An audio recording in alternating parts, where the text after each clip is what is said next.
They said she was too old to break horses. Too fragile. Too gentle. Too late.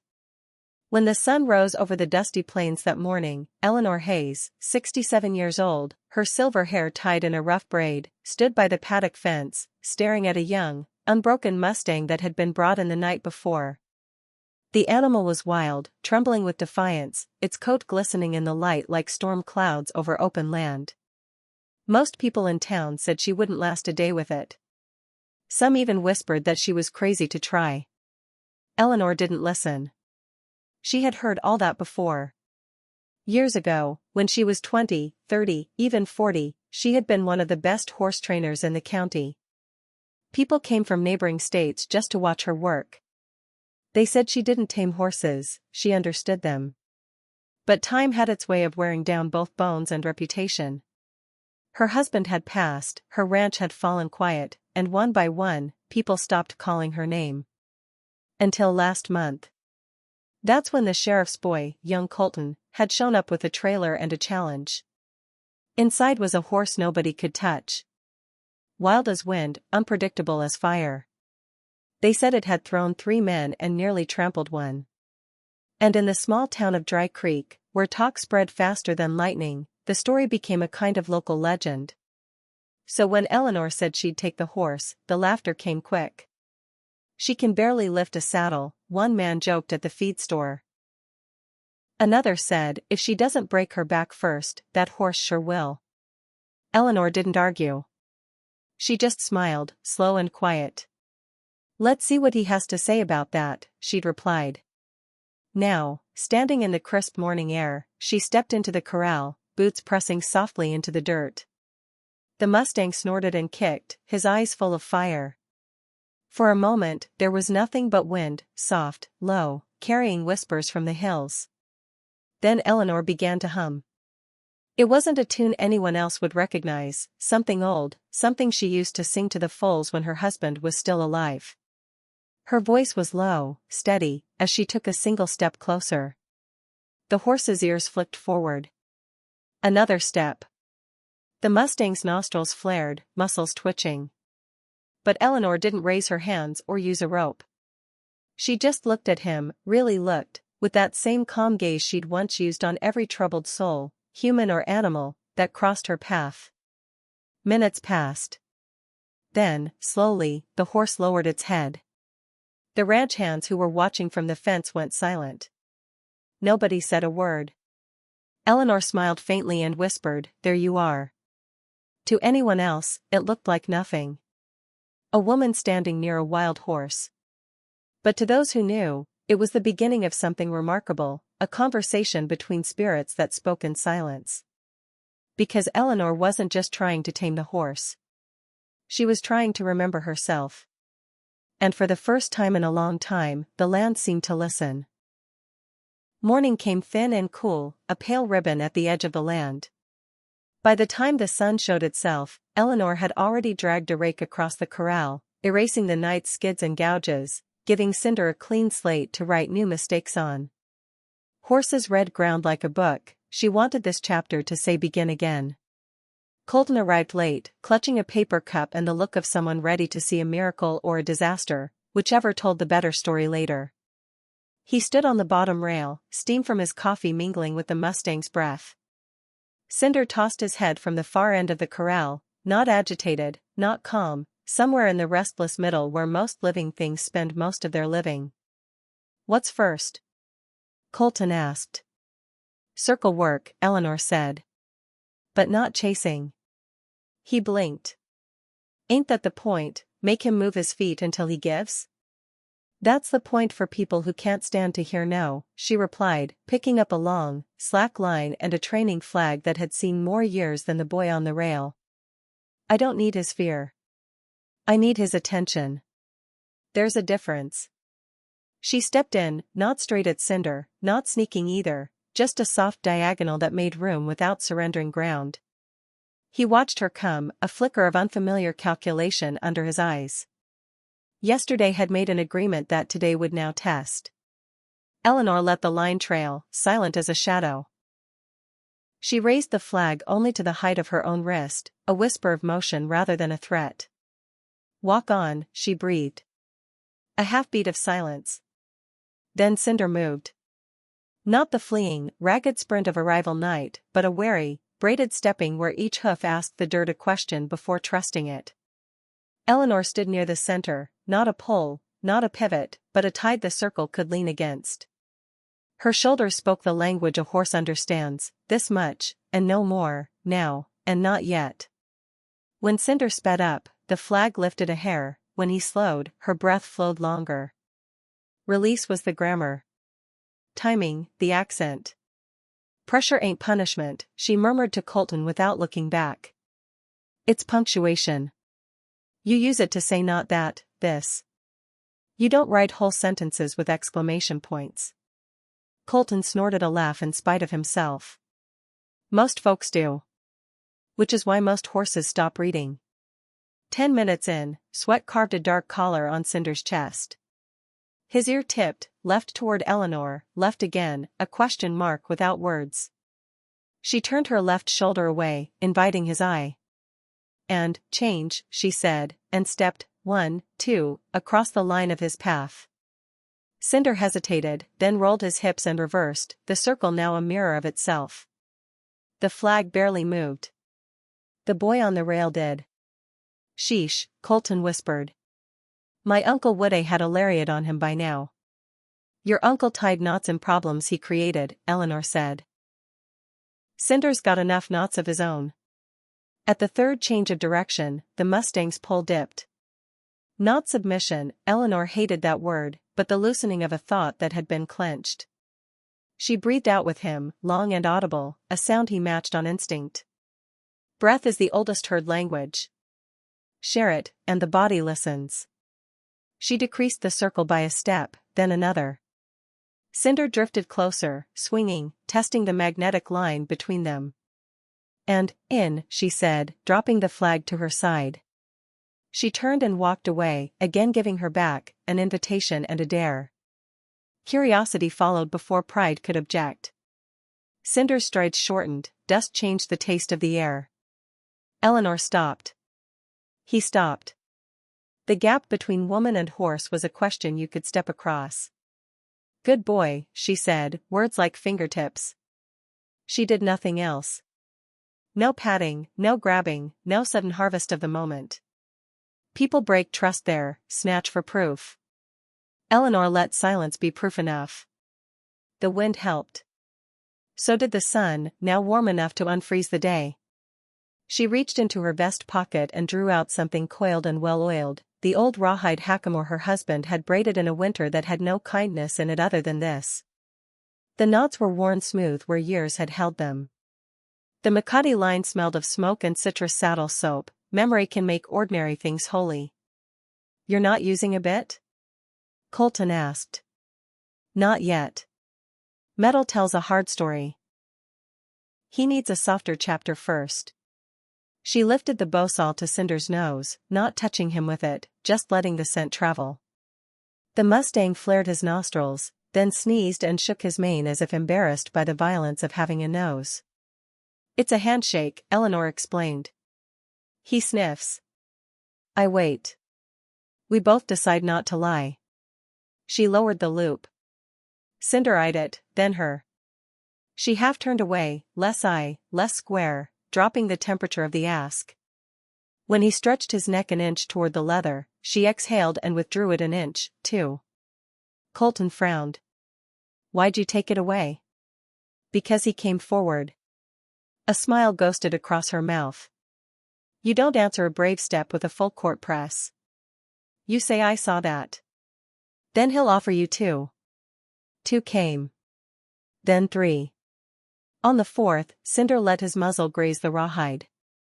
Eleanor lifted the loop, barely. He lifted his nose, barely. The dance of almosts continued until almost became yes, and the bowsaw rested against his face like a truth that had been waiting to be noticed. Eleanor tied the Makati in slow, practiced motions, fingers remembering what mornings and grief had tried to take. For a pulse of time the world doubled, this corral, another corral, this horse, another, her husband's laugh, the hollow where it used to live. She tightened the Fyodor knot, blinked the ache back into useful sight, and stepped away to let Cinder own the new feel on his skin. He tossed once, twice, then merely breathed. She lifted the lead rope. He followed a half step. She let it drop. They worked on yields, forehand, hind, small as pencil notes in the margin of a book. Move a hip with a thought. Ask a shoulder to set down pride like a heavy bucket and pick it up again, lighter. Every yes earned a longer pause. Every no earned a clearer ask. After 20 minutes, the corral held not a wild thing and a fragile woman, but two animals learning how to share a spine. From the road, a pair of townsfolk slowed their truck to look. Everyone had heard by now. Eleanor didn't glance up. Watching the watchers is how you start performing, and horses don't love theater. She kept the circle breathing, opening and closing like a hand. When she finally stopped, Cinder stopped, too, the rope making a gentle smile between them. "Salt," she said. Colton blinked. "Huh?" "Salt for the rim of the day." She set a rubber tub down and tipped in water, then sprinkled a pinch of electrolytes from a paper packet like a cook who measures by memory. Cinder drank with the careful greed of an animal who has learned water can also be a trap but hopes this time it won't be. Then he raised his drenched muzzle and reached it toward Eleanor's shoulder with a quick, searching nudge. "Not affection. Audit." "I know," she told him. "I'm still here." Colton climbed down, boots crunching. Up close, the boy's bravado had a seam in it. "How long before you get on him?" he asked, trying and failing to sound casual. Eleanor coiled the line, each loop the same size as the last. "When the ground rides like a saddle," she said, eyes on the Mustang, whose ears had settled into that rarest posture, both listening, neither accusing. "Tomorrow, maybe. Not because I'm eager.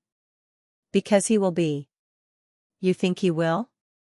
"I don't think," she said, and for the first time that morning her smile reached both eyes. "I watch." Behind them, the town gathered like distant weather, opinions, bets, prophecies. Inside the rails, the circle held. Breath in. Breath out. The lesson for the day was simple as dust and just as easy to miss: speed is a costume. Attention is the animal underneath. Cinder had let her see the animal. Eleanor had shown him the same. And when the wind shifted, carrying the smell of hay and the faint, metallic song of the far-off train, the Mustang's head turned not to the exit, but to her. That was enough. Tomorrow could carry its own weight. Today had done what today is for, changing just 1 inch of what yesterday swore would never move. By the next sunrise, the air smelled of coming rain, a rare kindness in Dry Creek. The sky wore bruised colors, violet and ash, the kind that made the land look older than it already was. Eleanor had been awake since 4. She didn't sleep much anymore. She said the dark was her best time to think, and besides, Cinder didn't like to be alone when the coyotes sang. She stood by the corral again, one hand on the fence post, the other holding her old hat, the brim frayed from years of wind. The Mustang was already awake, pacing slow, tail flicking like a metronome. He was calmer now, but there was still a shadow behind his eyes, the kind that doesn't go away overnight. "Morning," came Colton's voice, a little hoarse from lack of coffee and too much awe. "Morning," Eleanor replied, her eyes still on the horse. "You sleep?" He shrugged. "Didn't want to miss the show." "This isn't a show," she said softly. "It's a conversation. If you only watch for the noise, you'll miss what's being said." Colton nodded, embarrassed. He was learning that everything with her came with a lesson, quiet ones, the kind that grew on you after the fact. She slipped through the gate again, slow and deliberate. Cinder lifted his head, alert but not alarmed. The line between them wasn't fear anymore, it was a wire of curiosity. Eleanor stopped halfway across, watching the way his weight shifted, the way his ears flicked toward the sound of her boots. "Good," she murmured. "You're listening." In her hand was the same old hackamore from yesterday, polished now with a faint coat of oil. She let it hang loose, low and patient. Cinder took a step forward, not to challenge, but to see. He sniffed again, cautious, thoughtful, and she rewarded him not with touch, but with space. Space, she'd always said, was the truest form of respect. You ever wonder, she said suddenly, glancing at Colton on the fence, why most folks don't make it long in this line of work? He shrugged. Guess they don't got the patience. Patience, yes. But it's more than that. Her eyes stayed on Cinder. They take it personal. Every kick, every bolt, every snort, they think it's against them. But the horse don't even know their name. He's just scared. And fear doesn't care how much pride you brought with you. The wind stirred dust between them, lifting strands of her silver hair. She took another step. Then another. And then she stopped just close enough that he could feel the edge of her calm. She didn't reach out. Didn't whisper this time. She just was. Minutes stretched. The kind of minutes that test a person's resolve. Finally, Cinder exhaled, long, deep, the kind that empties not just lungs but the whole mind. Eleanor answered with her own breath, steady, sinking to his rhythm. They stood like that for what felt like an hour, breathing the same dust, anchored by the same stillness. Colton rubbed his arms, goosebumps rising.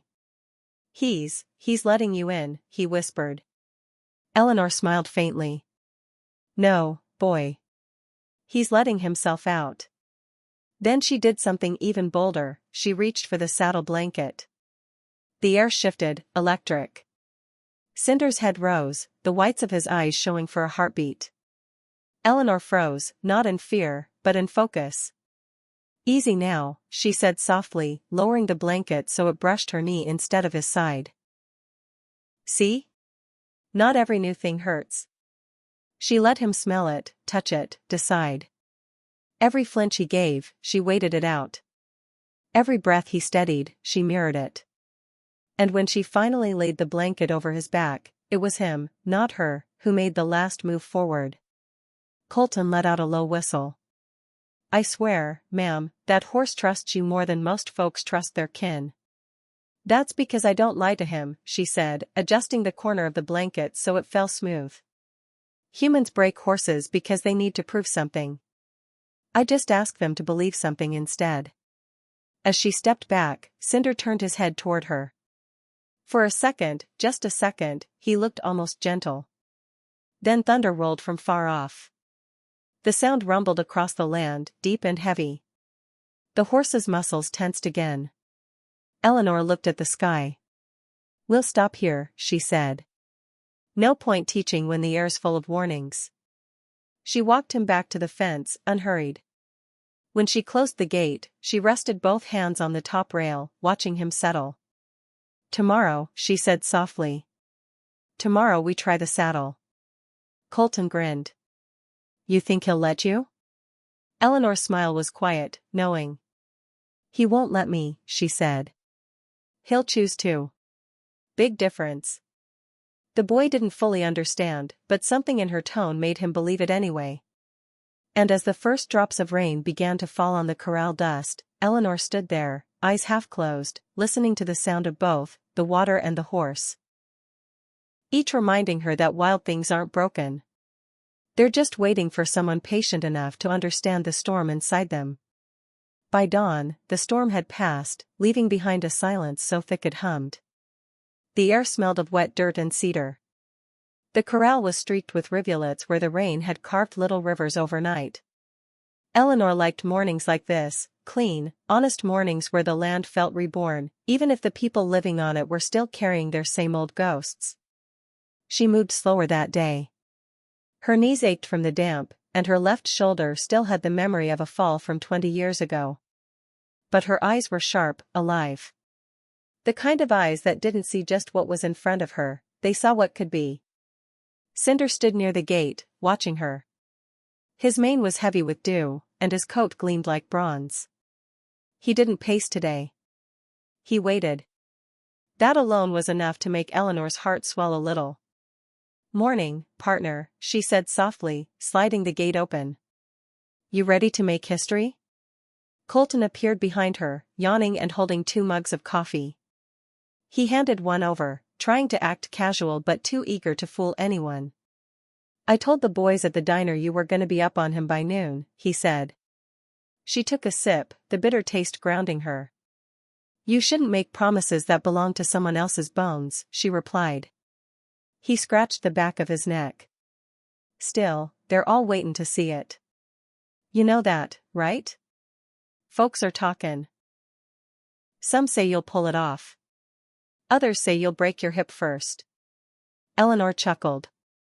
Either way, I'll give them something to talk about. She entered the corral, slow and steady. No rope. No sudden movements. Just the sound of her boots in the wet earth and the soft creak of leather. Cinder's ears twitched, following every sound. This time, she carried not just the saddle blanket, but the saddle itself, a light training saddle, old but oiled to a shine. Its leather smelled like time itself. She laid it over the fence and waited. Not rushing, not pushing. Letting the air settle. You ever notice, she said, glancing back at Colton, the way people hurry the most when they're scared? He frowned. Scared of what? Of failing, she said. But horses don't care about failure. They care about truth. You hurry truth, it runs. She turned back to Cinder. The Mustang was still watching her, calm but cautious. She took a step forward and lifted the blanket again, brushing it lightly against his neck, his shoulder, his back. He tensed, then softened, remembering yesterday's lesson. Good, she whispered.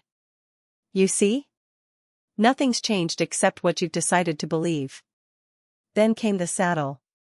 She lifted it slow, letting it sway a little, showing him it wasn't a predator, just a thing, part of the earth, part of her. The moment the leather touched his coat, his body stiffened.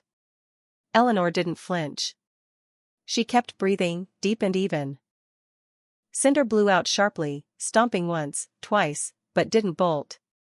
His eyes darted toward her face. She held his gaze, not dominating, just anchoring. That's it, she said, voice soft as rain. You're still here. So am I. After a minute that felt like an hour, the Mustang dropped his head and sighed. The saddle stayed. Colton's jaw fell open. You did it. Eleanor shook her head. We did it. And we're not done. She fastened the cinch strap, each pull slow and deliberate. Cinder flinched once, but she paused, letting him breathe through it. You don't win a horse's trust with strength, she said, tightening the last loop. You win it with timing.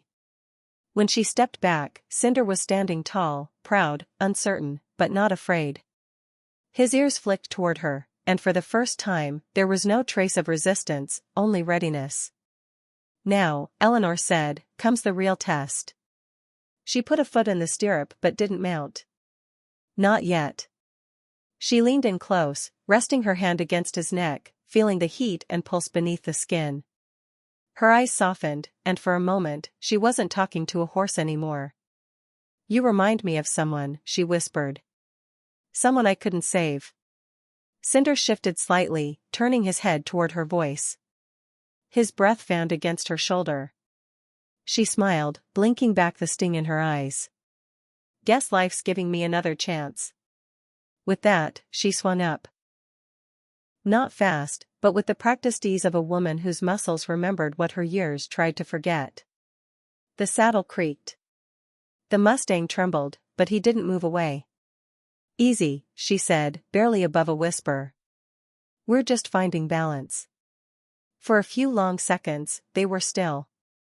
Then, tentatively, he took one step. Then another.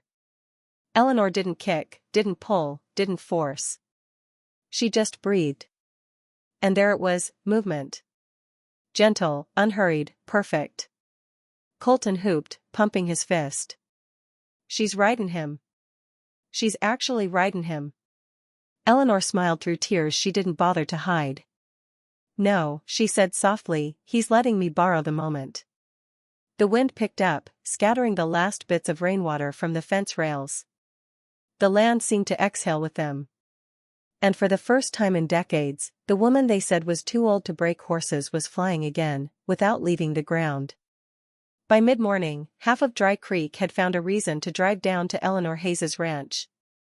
Pickups lined the dirt road, and coffee cups steamed on dashboards while people leaned out windows to watch history or disaster, whichever came first. The talk had spread through town faster than wildfire. The old woman was on the Mustang. Inside the corral, the world was smaller. Quieter. Every sound mattered, the jingle of a stirrup, the steady rasp of the horse's breath, the hum of air between two hearts learning to move as one. Eleanor sat upright in the saddle, her back straight, her weight balanced so perfectly that the leather barely creaked. Cinder's muscles rippled beneath her like coiled rivers of sunlight. She wasn't riding him, she was listening with her whole body. The first few steps were hesitant, cautious, testing the boundaries of trust. Each hoof pressed into the damp ground with a sound like soft thunder. Cinder's ears flicked back and forth, reading her posture. When she exhaled, he relaxed. When she shifted her seat, he turned. There was no rope, no pressure, just rhythm. From the fence line, Colton couldn't stop grinning. "He's doing it," he said, half to himself, half to anyone listening. "That horse is actually doing it." Old Man Reed, who had trained horses for 40 years and quit after one broke his ribs, leaned forward on the rail. "That ain't just training," he muttered. "That's church." Eleanor barely noticed them. The world had shrunk to 2 heartbeats and 1 heartbeat's worth of space between them. She guided Cinder into a slow circle, letting him choose the pace. When he started to tense, she sang, not words, not melody, just sound. Low and steady, like the hum of earth turning. It was the same sound she'd made decades ago, when she first started breaking colts beside her husband, Tom. He used to say her voice could melt the fear right out of a stallion. She hadn't sung since the day he died.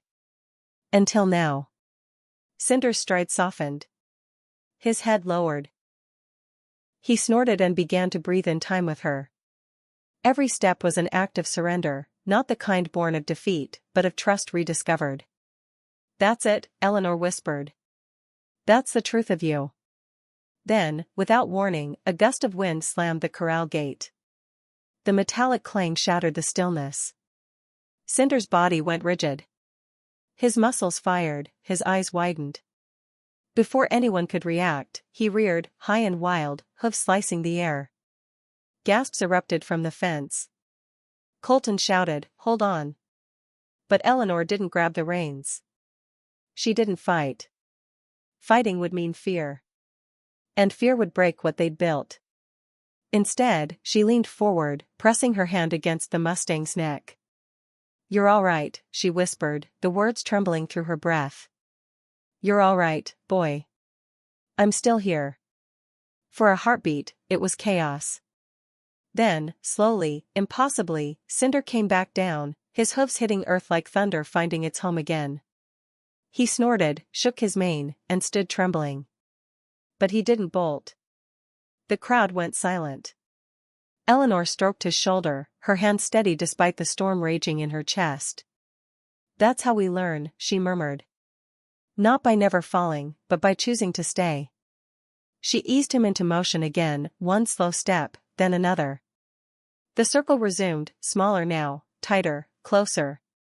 Trust, reforged in fierce furnace. When she finally dismounted, her boots hit the ground with a dull thud. Dust rose around her like smoke, and the Mustang turned his head to nuzzle her sleeve. The crowd erupted. Cheers, whistles, applause. People climbed out of trucks, clapping each other on the back. Even the sheriff was grinning. Eleanor didn't bask in it. She just stood there, hand resting lightly on Cinder's mane, breathing in the moment like a prayer. Colton rushed forward, eyes wide. "You did it. You really did it." Eleanor smiled, faint but deep. "No, son. He did it. I just listened long enough to hear what he was trying to say." She turned toward the crowd, her face streaked with dust and light. "You all came to see a horse get broken," she said, voice carrying across the field. But breaking is easy. Understanding, that's the hard part. The wind carried her words across the pasture, and for the first time in a long while, even the loudest man in town had nothing to add. Cinder lowered his head beside her, calm and steady. The wild had not been erased, it had simply learned her name. Eleanor brushed a tear from her cheek. "We're not done yet," she whispered to him. "Tomorrow, we ride the open fields." And as the crowd drifted away, still murmuring, still shaken by what they'd seen, Eleanor stood alone in the corral, the sky wide and forgiving above her. The woman they said was too old to break horses had just reminded them all what it meant to be unbreakable. The next morning arrived quiet and golden, the kind of light that seemed to forgive everything it touched. The storm had washed the sky clean, and even the air tasted new. The ranch smelled of wet hay, saddle soap, and something else, possibility. Eleanor Hayes stood in front of the corral again, her warm gloves in one hand and the saddle blanket draped over her shoulder. Her body ached in all the familiar places, but there was something fierce in her eyes, something that didn't care about age or pain or the gossip of men who'd never known the weight of silence. Today wasn't about proving them wrong anymore. It was about going where the fence ended. Cinder waited near the gate, head high, muscles relaxed. The wildness was still there, it would always be there, but now it had form. Purpose. Direction. Colton was already there, leaning on the fence with his hands in his pockets, trying to look calm but jittering with nerves. "You really gonna take him out?" he asked. Eleanor tightened the cinch strap with quiet precision. "You think I came this far to stay in the pen?" He grinned. "Town's gonna lose its mind." "They'll live," she said, swinging up into the saddle with a grace that didn't belong to her years. "Besides, some things you don't do for witnesses. You do 'em for ghosts." She gave Cinder a light squeeze with her calves, and he moved forward, unhurried but sure. The gate creaked open. Beyond it stretched the open plains, miles of rolling grass, pale and shimmering under the sun. It was the same land she and Tom had ridden years ago, before time had stolen him, before her bones had started to argue with the morning. The first few strides were careful, deliberate. Cinder's ears flicked at every rustle, every whisper of wind through the grass. Eleanor sat deep, her hands steady on the reins but not pulling. "Go on, then," she said softly. "Let's see what freedom feels like today." And he did. With one sudden, beautiful motion, Cinder broke into a gallop. The world exploded into sound and wind. The reins went slack in her hands, but she didn't grab. She trusted. The rhythm of hooves became the rhythm of her heart. The fields blurred, the sky widened, and for the first time in decades, she wasn't riding for control, she was riding for connection. Colton watched from the fence line, eyes wide, mouth open. The horse and the woman were one shape against the horizon, a streak of motion and memory. Every rise, every fall of the land swallowed their shadows and gave them back again. Eleanor's braid whipped behind her like a banner. She leaned forward, laughing, a sound that startled even her. The wind caught it, tore it from her mouth, and carried it across the plains. Tom would have laughed too. She could almost hear him beside her, riding that old buckskin of his, grinning the way he always did when she beat him to the ridge. "Still got it, Ellie," he would have said. And she'd have rolled her eyes, pretending not to blush. Tears pricked her vision, but she didn't blink them away. She let them run, let them mix with the dust and the air. Cinder slowed on his own, sensing the edge of exhaustion but not fear. Eleanor patted his neck, the heat of his skin radiating through her glove. "You did it," she whispered. "You really did it." When they finally stopped at the top of the ridge, she looked down at the town below, tiny houses, silver roofs catching sunlight, people who'd said her time was over. She smiled faintly. Guess they were wrong again. She turned Cinder toward the horizon. "You know," she said, "they used to tell me to quit while I was ahead. But they never said how far ahead felt." The Mustang flicked an ear back toward her voice, as if answering. Back at the ranch, Colton could see them only as two specks moving slow against the sky. He leaned on the rail and shook his head, grinning. They said she was too old, he muttered, but I don't think the sky gives a damn about age. When Eleanor and Cinder finally returned, their coats were streaked with sweat and sunlight. She dismounted slowly, her knees trembling but her smile unshaken. She slipped the bridle off and ran a hand through his mane. "You're free now," she said quietly. "Not because I made you tame, but because you chose to stay." Cinder nuzzled her shoulder, and for the first time in years, Eleanor felt something deeper than pride, peace. Colton jogged up to her, breathless. "How was it?" She looked toward the horizon, her eyes shining. "Like rememberin' who I was before the world started telling me who to be." And for a long while, they stood there, woman, boy, and Mustang, bathed in the kind of silence that only comes after a storm, when everything broken has found a way to fit again. Because maybe that was the secret all along, you don't break the wild. You learn to run with it. A week later, the dust of that morning had already turned into story. In the diner downtown, they were calling it the ride. At the feed store, someone had drawn a little Mustang on the chalkboard and written beneath it, Eleanor Hayes, still faster than the wind. Kids who'd never cared about horses before were asking their parents for riding lessons. The old men at the barbershop argued whether she had magic or madness in her bones, and no one could agree on where one ended and the other began. Eleanor didn't go into town much anymore, not since people started treating her like a miracle. She'd had her fill of being called the woman who couldn't give up. Miracles are loud things, she preferred quiet ones. The ones that lived in the sound of hooves and soft earth, in the way Cinder's ears twitched toward her voice even when she hadn't spoken. Each morning, she rode him out beyond the fence line. No tricks, no crowd, no fences, just open land and two creatures that had stopped asking permission to belong. Sometimes they'd go as far as the river bend where Tom used to fish, and she'd let the Mustang drink while she sat under the same oak tree where she'd once said she'd never ride again. She'd laugh at that thought now, how easily we make promises to pain, and how stubborn we are about keeping them. One morning, Colton came by early, carrying a parcel wrapped in brown paper. "You're famous," he said, grinning. "Someone from the Gazette sent this." Eleanor unwrapped it slowly, her rough fingers brushing the edges. Inside was a photograph, grainy, black and white, but clear enough. It showed her and Cinder mid-gallop, the wind turning her braid into a silver banner, her face half hidden but unmistakable. Beneath it, the caption read, "Too old to break horses? The woman who taught a town to believe again." Eleanor stared at it for a long time. "Lord," she murmured, "they make it sound like I did something special." "You did," Colton said, sitting down on the fence beside her. "Nobody else could have done that." She smiled faintly. "That's where you're wrong, boy. Anyone could have, if they'd just listened long enough." They watched Cinder grazing in the pasture, tail flicking lazily, his coat shimmering like bronze under the rising sun. He was no longer the wild thing that had arrived kicking and screaming in the back of a trailer. But he wasn't tamed either, not really. He'd just learned that freedom didn't always mean running. Sometimes it meant trusting that someone would still open the gate in the morning. Colton leaned forward, elbows on his knees. "You think he'd let me ride him?" he asked, half joking. Eleanor chuckled. "He might.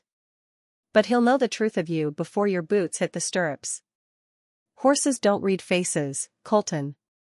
They read hearts. You can fool a person for years. You can't fool a horse for 5 seconds." He nodded slowly. "I think that's what you taught him." She looked at him, then back at the Mustang. "No, son. That's what he taught me." The wind shifted then, carrying the smell of distant rain and alfalfa. It lifted her hat slightly, tugged at her braid. She closed her eyes for a moment, letting it pass through her. Every sound, every breeze, every heartbeat out here felt like part of the same conversation, the one she'd been having with the land since she was a girl. Later that day, a car pulled up, a family from the city. They'd read the newspaper story and wanted to see The Horse Whisperer. The father stepped out with a camera, the mother clutching her daughter's hand. "Are you really her?" the little girl asked. "The lady who talks to horses?" Eleanor smiled gently. Sometimes, she said. But mostly, I just listened to them. The girl's eyes went wide. Can you teach me? Eleanor knelt down, knees creaking, eyes kind. You already know how, she said. You just forgot for a while. How do I remember? Start by being quiet, Eleanor said softly. The world talks all the time. It just waits for you to stop shouting. The family thanked her and drove away. Colton watched them go, shaking his head. Guess you've become a legend, Miss Hayes. Eleanor smiled, faint and far away. Legends are just stories folks tell when they run out of words for truth. That evening, when the sun dipped low and turned the plains to fire, she saddled Cinder one last time for the day. The ride was slow, thoughtful. She let him wander where he pleased. When they reached the ridge, the same ridge where she'd once looked down on the town in triumph, she dismounted and stood beside him, hand resting on his neck. Below, Dry Creek shimmered in the fading light. Behind her, the land stretched endless and forgiving.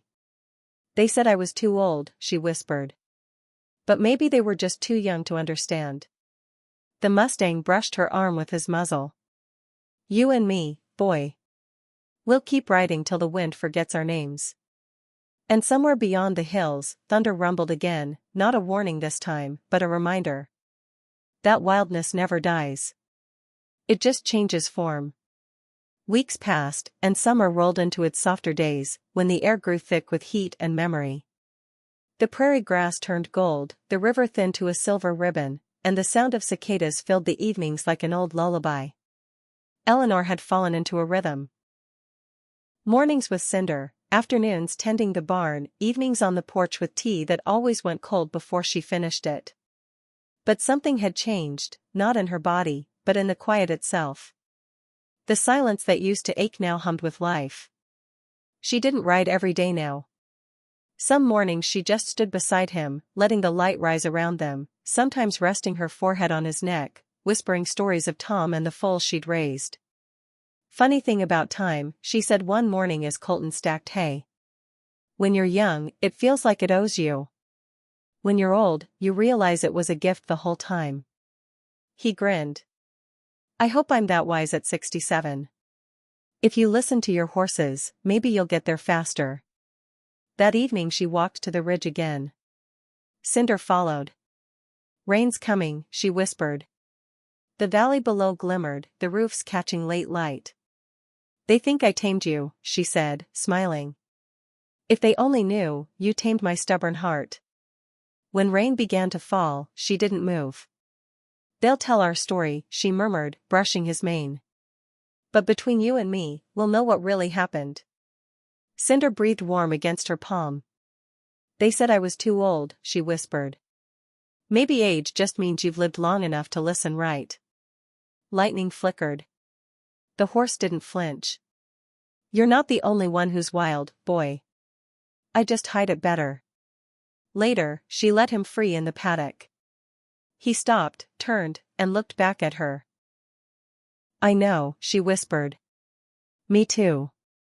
Inside, the rain tapped steady on the roof, and she smiled, not because she'd proven them wrong, but because she'd remembered who she was before the world forgot. Out there, in the wet whispering dark, a horse stood waiting, unbroken, unowned, forever free. Autumn came quietly to Dry Creek, wearing colors that whispered instead of shouted. The fields turned from gold to rust, mornings crisp enough to bite. Eleanor moved slower too, not from pain but reverence. She and Cinder took short walks to the ridge, where she talked aloud to Tom, the wind, and the horse who never answered but always understood. Peace isn't after the fight, she told him. It's been here, waiting for us to notice. He nudged her shoulder. When they returned, Colton was painting a sign, Hayes Training and Rescue, for the ones everyone gave up on. They hung it crooked and perfect. That night a storm rose. In the roar of the wind she heard a voice, still ridin', Ellie? She stepped outside, barefoot. Tom? Only wind, and Cinder standing by the fence. You hear it too, she whispered. The wind stilled, the world held its breath. Thank you, she said, to the horse, to the man, to life itself. When dawn came, Colton found her in the pasture, hat in hand, Cinder beside her. When I'm gone, she said softly, don't let them say I broke him. Tell em he found me. And as sunlight turned the grass to gold, the woman they said was too old to break horses stood there, unbroken, unafraid, infinite as the wind. Winter crept in quietly, not with snow but stillness. Frost kissed the rails, the barn smelled of hay and leather. Eleanor moved carefully now, joints stiff, breath shorter, eyes still bright. She visited Cinder every day. Getting old's funny, she told him. You stop fearing what's coming and start treasuring what's left. Word had spread, broken horses arrived and somehow found peace. When a wild chestnut mare bolted from a trailer, Colton reached for a rope, but Eleanor said, let her run. The land's big enough for her fear. By sundown the mare ate from her hand. Maybe they've all been waiting for someone who doesn't shout, she said. That night, Colton found her in the barn at dawn, wrapped in a blanket, head resting on Cinder's shoulder, eyes closed, smiling. The Mustang stood silent, guarding her. Outside, sunrise turned the frost to gold. Some swore they heard her voice in the wind, the wild doesn't fade. It just waits for someone brave enough to listen. From that day, the winds of Dry Creek moved softer, slower, like breath. The woman they said was too old to break horses had simply become part of the land she loved, a whisper in the wind, a heartbeat in the earth, a reminder that no dream, no matter how late, is out of reach. Spring came early. The ranch felt lighter. Colton kept her cabin as she'd left it, coffee strong enough to wake the dead, listening to the wind hum through the grass. A new sign at the gate read, the Hayes Sanctuary, for the broken, the brave, and the ones still learning to trust. People came not to see a miracle but to feel one. Cinder was still there, graying, proud, free but always staying. Colton would say, you miss her, don't you? And the horse would answer with a breath. Sometimes, when the wind rolled down from the hills, it carried her hum, the tune that had calmed so many hearts. One evening a shy little girl named Clara met Cinder. Afraid at first, she listened as Colton whispered, that's her, you hear her saying it's okay. The wind lifted, Clara reached out and touched the horse. He's warm, she said. He always was, Colton replied. As the sun set, the valley glowed and the wind carried Eleanor's words, the wild doesn't fade, it just waits. That night Colton looked to the ridge and thought he saw her silhouette before it vanished into light. He finally understood, you don't break the wild, you remember you're part of it. And the whisper of Eleanor Hayes remained, alive in every heartbeat, every gallop, every soul brave enough to try again. Years slipped by like the river, never in a hurry, always moving. The Hayes Sanctuary flourished, the silence she'd left behind still alive. Colton was older now, every morning he went to the ridge with coffee. Morning, Miss Hayes, he'd say. Your boy's doin' fine. Cinder, ancient but proud, watched over the herd. One spring morning felt different. Clara, now 10, came with her sketchbook. Do you think she still talks to the horses? She asked. I think she never stopped, Colton answered. The wind rose, rippling the grass, carrying a low familiar hum. Did you hear that? She whispered. Yeah, he breathed. Cinder lifted his head, eyes bright, recognizing the voice he'd waited for. The hum grew, sweeping through the valley. Townsfolk later said it was just the breeze, but those who knew said the land was speaking her name, Eleanor Hayes. That evening Colton rode to the ridge. She's still here, he said. You can feel her in every breath. Down below, Clara sketched a woman on a horse riding into the sun, the caption, the wild doesn't fade.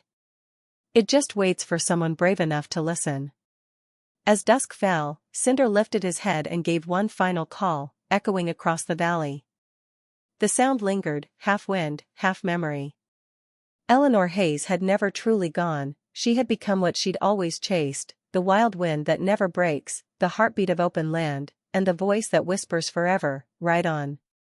The world is still listening.